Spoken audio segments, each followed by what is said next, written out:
Assalamualaikum. Hari ni aku nak hiking lagi. Ada 2 tempat lagi tak pergi dekat Bukit 527.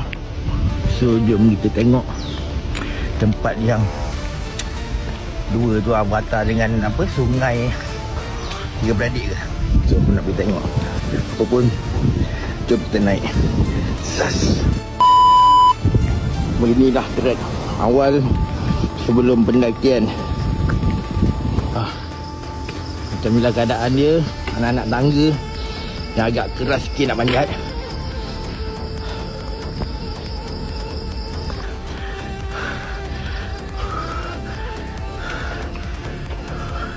Penat. Geng-geng semua angkat air botol, geng. So kalau korang sampai sini, korang boleh tolong bawa air botol ni dekat atas.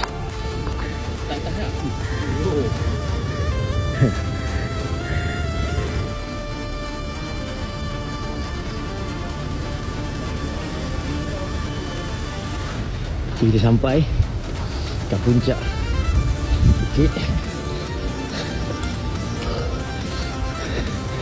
Macam ni lah penampakan keadaan atas bukit.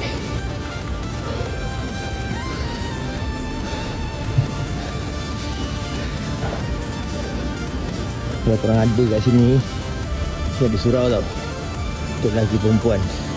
So nak sembahyang tak ada masalah. Tandas pun ada.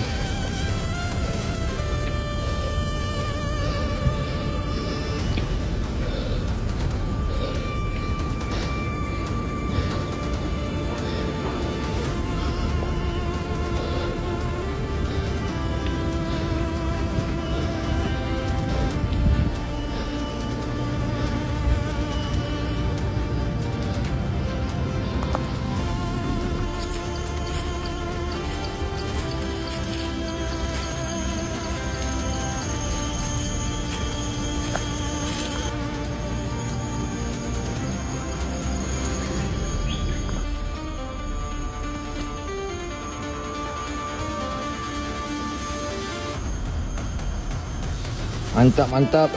Oh, tinggi weh. Untuk orang-orang yang nak bunuh macam aku ni, dah tinggi kan ni.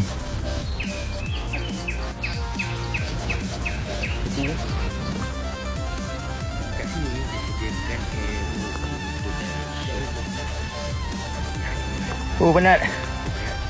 Dah lencun. Kita rehat sekejap.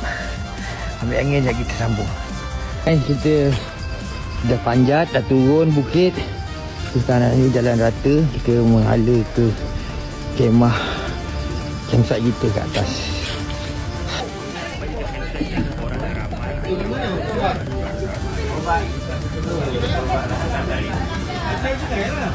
Meriah kat sana. Batu belah, batu bertangkup. Okay, kita nak turun dah. Tengok tangga yang korang kena turun. Okay, kita dah sampai kat bawah. Penat. Selesai. Penat lah. Apa-apa pun, terima kasih sebab tengok. Jumpa lagi nanti. Bye-bye.